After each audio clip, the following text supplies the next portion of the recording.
Hi, everybody. Good morning, good afternoon, good evening, wherever you are around the world. Welcome to Family and Finance. My name is Rose Joshua. So today I have a special guest, one very dear to my heart, and he's going to talk about himself, Jon Darvill.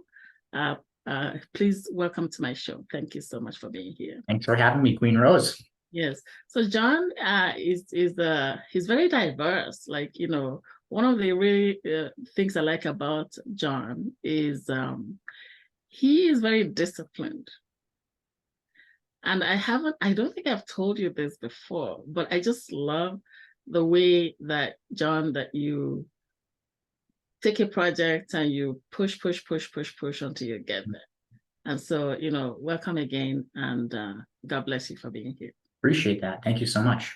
Awesome. So one of the first things I'd like to do is point everybody to Jon's Instagram page and talk about some of my favorite things about, what I've seen there. And then we can come back and have Jon talk about himself and we'll take it from there. How's that?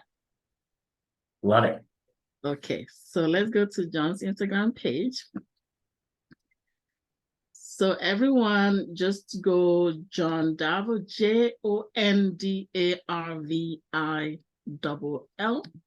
And there he is on Instagram. He has almost 1,200 followers and almost 200 posts. So that's really cool. That's really cool. So Jon, I really like the diversity of your page. And one of the things that drew my attention right away was the boldness that you had. I'm like, oh my God. I don't know if I take a picture of myself like that, but that was like, whoa, what happened here? And so I really like, can you talk about your journey? Well, we're going to talk about it. So this one is your journey from 130 pounds to 160 pounds. Yes, you actually went from lean to, buff. That is cool. So that's the opposite of me, because I want to lose like 60 pounds. I need to lose like 60 pounds. So from one end to the other. Can you talk about that? Okay, so let me pause now for a bit, and I'm going to come back to the Instagram page. Sure. Let's have you talk about yourself, and I want to talk about that picture. Sure. Yeah. Well, you know me pretty well. I got a pretty good baby face. Got some good genes from my family that way. And I was always a really little guy, like kind of around the 130, 135 pound range. And I just wanted to be taken a little bit more seriously. I wanted to kind of grow up, I guess, look more mature. Because the most common thing I got when I was talking to people on the phone, when I meet them after talking to them on the phone, they go, wow, you sound like you're 50 on the phone, but you look like you're 14, and they'd kind of laugh. So I did own that, kind of made it a joke so that no one could really use it against me. But I went, no, yeah, enough's enough. Let's just experiment a bit. So I just decided, hey, you know what? Let's start going to the gym. Actually, I tricked myself into going to the gym. The first place I went to was a rec center. And I told myself, okay, after my day of work, if I go work out for an hour, after my workout, I'll go in the hot tub or the steam room or the sauna. That was like my reward for myself. Yeah. And it got to the point where I just ended up falling in love with going to the gym. It became like my second church. It was good for clearing my head and burning off some stress. You meet a great group of people there, and just slowly over time, having a good diet. Biggest thing for me actually was I wasn't eating enough food. And it's interesting. I started eating enough food, working out, and in the beginning, I actually lost a bit of weight. And I kind of went, like, I wasn't lean. I was a skinny guy with a bit of a belly. I don't know if anybody can relate to that. It's kind of a funny thing to say. And my brother's a fitness trainer, and he went, no, like, don't be upset. He said, Jon, you're only having like 1 or 2 meals a day, and your body's always in like starvation mode. So anytime you eat, your body holds on to whatever you're eating because it doesn't know when you're going to eat again. And eating regular meals throughout the day, it switched my body, and it went, oh, okay, he's actually having enough food now. We can burn this stuff off knowing more is coming. So my weight dipped, and then slowly over time, I started putting on some pounds of muscle, and it came like, that's the one nice thing, I guess, about being someone who's like really little, is once you start eating enough and working out, it can come pretty fast. And it took me about 3 or 4 years to get up to about like 160 pounds or so. And that's where I am now. And that's what I like to maintain, and just adding cardio and whatnot, keeping a strong heart. I did it to put on size and to look older, but now all the research that's being done, that how good being active is for our heart, we knew that, but also up here. Yeah, it's something that, let's just say when the lockdowns came along and I couldn't go to the gym, I was like freaking out. So I just would go through the runs and stuff, right? So I encourage everybody, add it to their routine, and it doesn't even have to be an hour per day. 20 or 30 minutes of some activity with eating a balanced diet, we'll see a lot of cool things happen, right? That's cool. That's cool. That's a whole big topic. Yeah, and the confidence that came from it, like the confidence I got from doing that, the discipline, what life's in one indivisible whole, or whatever we put into one area in life, we probably put into other areas too. And it helped me with my business, my confidence, like everything got better as a result of taking care of my health, right? Yeah. You get better in one, you get better in all. That's cool. Big time. Yeah. So you're from Alberta. Yes. And you're a business owner. So some of those some of the things that you learned discipline-wise from just working out and training over the past. So you said 3 to 4 years, and then now I know from your Instagram you said 10 years. So you've maintained this routine for about 10 years now. Right. And so some of that discipline goes into business as well. Big time. That's really cool. Okay, so the other thing I wanted to talk about, John, on your Instagram page, let me share that one more time. Is that everyone, please go to John's Instagram page and subscribe, follow, and then, there's a lot of information here. I like this one that says, be who you needed when you were younger. Be who you needed when you were younger. What is that about? So, it's funny, like, to me, that just what that tells myself is just believe in yourself. When I was younger, I didn't have much self-belief. I was the quiet, kind of shy, introverted guy that would kind of be in the corner somewhere and just kind of watching and observing. I didn't really talk because I didn't want to like freak anybody out or say the wrong thing, right? But it's interesting, once we start believing in ourselves, and like legitimately, sincerely believing in ourselves, lots of great stuff can happen. Life can become a lot more fun. So that's what if I could go back in time, I'd love to meet that younger John and go, hey man, I'm proud of you. You didn't give up. What happened, I believe in you. Like, this is what we have now. And here's where it came. Self-belief. This is where you could be. Believe in yourself. Because that guy back then could have really used someone saying that to him. And we're lucky to have the environment we have, Rose, because, you come into our firm and there's a lot of people that pour belief into us. Yes. And, I'm a big believer that if people just plug around us long enough, we will trick them into believing in themselves. And I wish it would have happened quicker, but we all go through our own journey. Like, it took me some time to actually believe in myself, and some fun stuff happened as a result. Hey? Yeah, that's very deep, because if we don't believe in ourselves, we really can't push to achieve anything, really. Absolutely. Like, can't push, Absolutely. So Rose, like, you're the daughter of a king. I'm the son of a king. Yes. That means we're royalty, in my opinion. We should all envision ourselves as kings and queens and so forth, right? Yes. That's cool. Wow, that's deep. That's deep, actually. Thanks, John. So today we're going to talk about something that, is very dear to my heart, and that is what I like to, and I will spend some time, listeners, I'm going to spend some time on this topic and actually show you guys a lot more. But today, John and I are going to introduce the topic of systemic poverty. Mhm. So systemic poverty, John, it's a big word. It's a big Mhm. phrase. Mhm. Can you educate us? Tell us what it's about and what are your thoughts on that? Yeah, absolutely. So, I mean, to me, it's a mindset. It's almost kind of a little bit of programming. Mm-hmm. One of my things I talk about kind of frequently with a lot of people, because a lot of people are struggling with it now more than ever, is debt. Mm-hmm. You know, some parts of the world, debt is still chains. The country we're in, you know, in the continent, I guess, North America, you know, 100 or so years ago, or maybe even shorter than that, again, slavery was chains. Whereas today, it seems like, well, it is, debt is slavery.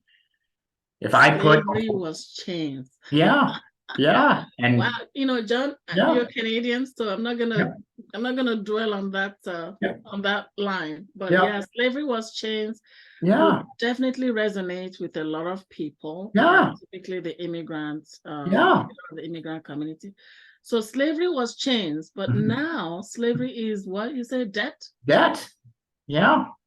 At least in this part of the world, anyway. You know, I mean, if I get somebody in a whole bunch of debt, odds are that's all they're going to be thinking about.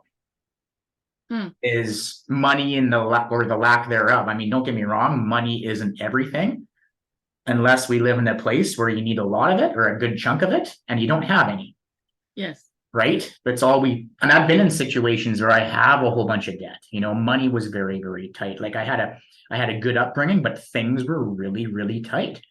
Yeah. And, you know, in the industry we're in now, a lot of people struggle with it. I just had a gentleman the other day message me, losing sleep over his debt, and him and his wife make a decent income. Mm-hmm. The pandemic we went through caused a lot of hardship for a lot of people, and with interest rates rising, he's his words. It's all I think about, and I'm losing sleep. Yes. So, Right? John, what gets people into that level of debt where they're losing sleep? Like, Yeah. what are the Well, things that what are some of the totally. tips that you can help us with? Totally, yeah. You know, just my experience now, I think I've been in the industry for about 17 or 18 years now, and Mhm. I've kind of seen it all. Lack of financial discipline. You Financial know, people discipline. trying to kind of keep up with the Joneses. That's a big, big issue. Keeping up with the Joneses. Yeah, yeah. I Neighbor gets a know new this. car, and oh, geez, you know, I want to get one as well too. I'm very blessed. I've never really been that way. Again, I grew up, things were a little tighter, so saw the value of what a dollar is, and maybe that held me back a little bit too. Maybe I was a little bit too conservative at some stages in my life, because just seeing, you know, things being tight and going through some hardship personally myself once I got into business and so forth. But that's a huge one. I think another big one that doesn't get talked about enough as well too is, you know, there's a lot of, like, right now in today's world, there's a lot of stress. We've had a very interesting 2 or 3 years with lockdowns and whatnot. And Mm-hmm. there are some people out there where a way to make themselves feel better is they will go and spend some money for that quick rush, that temporary, pleasure, so to speak. Yes. And maybe that's where a lot of credit card debt can come from as well too. It's a temporary thing to feel good, but then down the road, it kind of leads to kind of more struggle. And we'd also be silly not to mention this, but unexpected expenses. People getting Emergency. sick and not having coverage. One of the most common things I hear, and you probably hear it as well too in your business, Rose, is, wow, I thought insurance was a lot more expensive than this.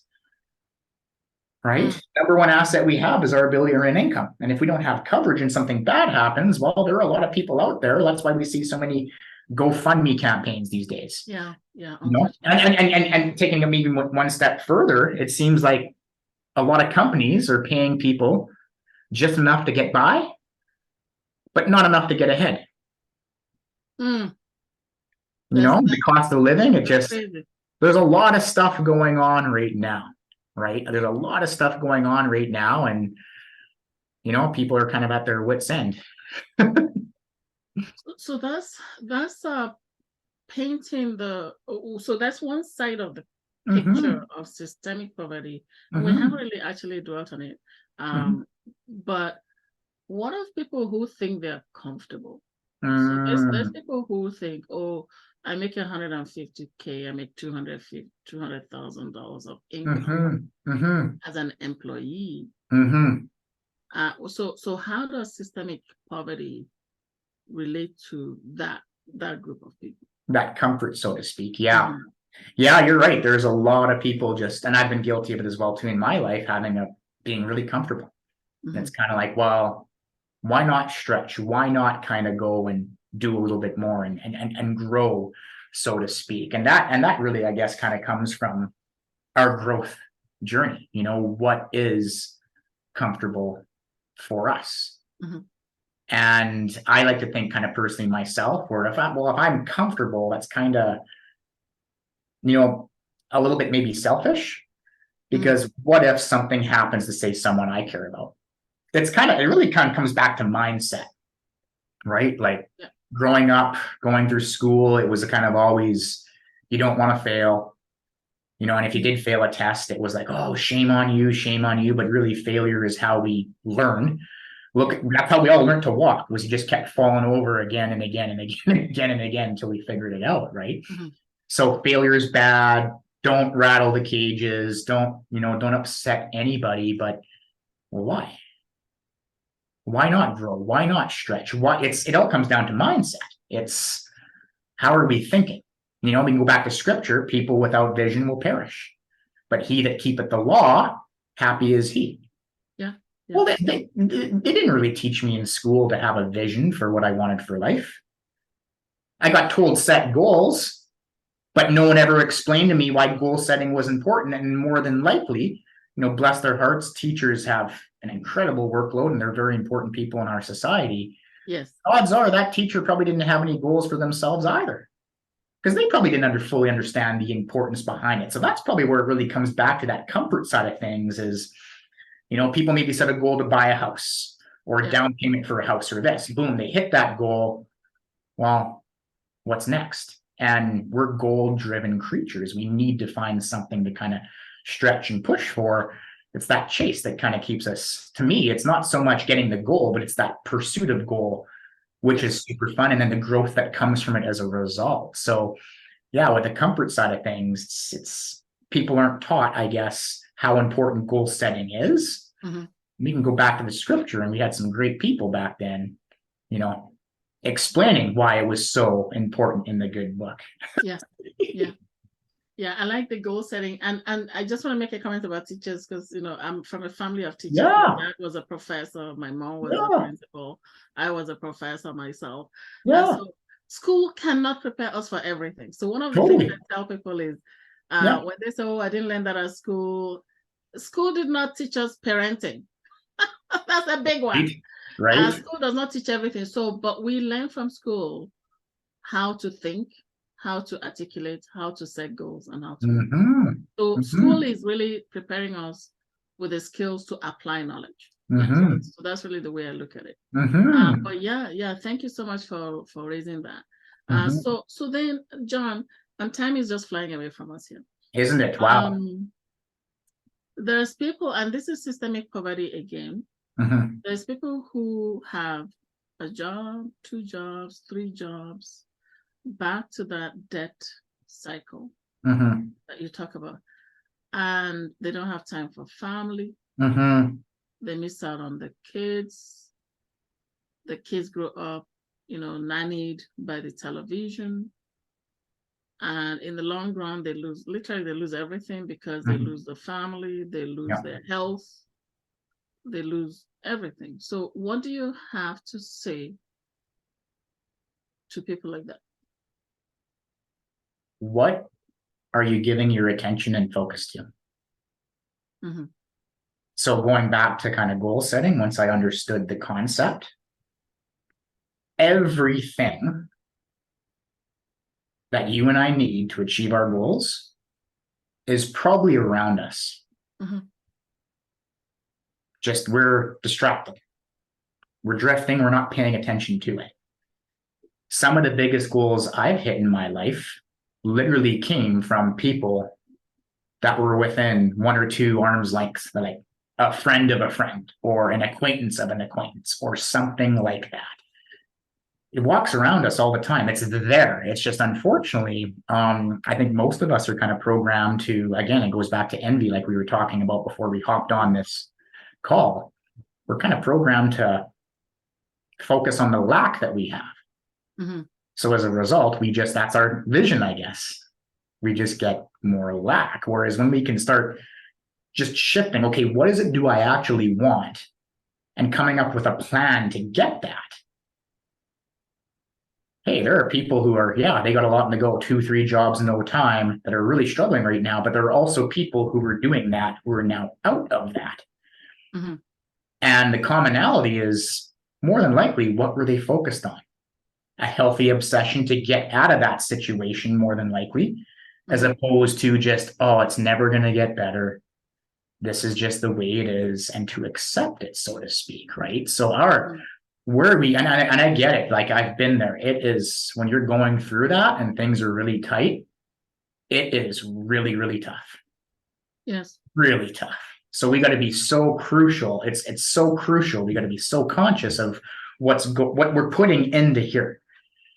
And it's interesting. Like I was watching a comedy movie here a while ago. What the heck was the name of it? Bridesmaids. Really funny little movie. But isn't it interesting? The main character in that movie is struggling and like broke. Yes. And that's probably a big reason why the movie did so well too, is a lot of people could potentially relate to that. So you see it everywhere. Like main characters in a lot of movies are broke, struggling, so on. You see it everywhere. Well, why don't we focus on those, struggling to now doing some great things, making the world a better place? We need more of that stuff, but we have to go seek it out. Mm-hmm. We get whatever we're looking for, right? So that's a loaded question, but it's super important. Where are we giving our attention and focus to, right? Yeah. And of course, guys, we cannot cover this topic. So we will do a part 2. So part 2 will be me teaching about it. So I'm just going to give a sneak preview to my audience about, there's a big presentation right after this that I'm going to basically dwell on systemic poverty and what we can do about it. John and I are just kind of introducing the topic today. But yeah, systemic poverty is a big deal in Canada. One of the things, John, that I know we are going to cover, that we have covered in the presentation, is that idea of, instead of 2, 3, 4 jobs, actually focus on maybe dropping one job and using the time to self-develop. Develop yourself so that you can then move forward and find a way out of that systemic poverty. That's really good. Yeah, that's being in the business a while, a lot of people ask me, well, what's the best investment you can make? Yes. And I'm into groups and when gold, oil, this, that. Well, all those things have one thing in common. It's people. The best investment we can make is in people, because they pay the greatest return, starting with ourselves. Right? Starting with ourselves. Yeah. That is cool. That is cool. Very cool. And well, this is a Pandora's box. Yeah. So this systemic poverty topic is a Pandora's box. We can, John, you and I can sit and talk about it for the next 48 hours. There's so many dimensions to it. For sure. Yeah. So viewers, please say a big thank you to Jon Darvill for me. Thanks for having me. And handsome, John, I want to dare say that he is single. He's not married. I see you shaking your head and say, Rose, you had to do that. Rose, you had to do that. So guys, I'm just saying, if you want to connect with John, connect with me and I can connect you with him. I know I'm causing some trouble there, John. You're gonna do this. It's all good. It's all good. The recording. But thank you so much for being here. For just opening up this topic for us. Again, listeners, I will spend some more time talking about systemic poverty, actually going through a presentation on that. But John, thank you. Thank you. Yeah, appreciate you so much. Appreciate you too as well. Yeah. All right. God bless you. And God bless you. everyone, have yourselves a wonderful rest of the day. Bye.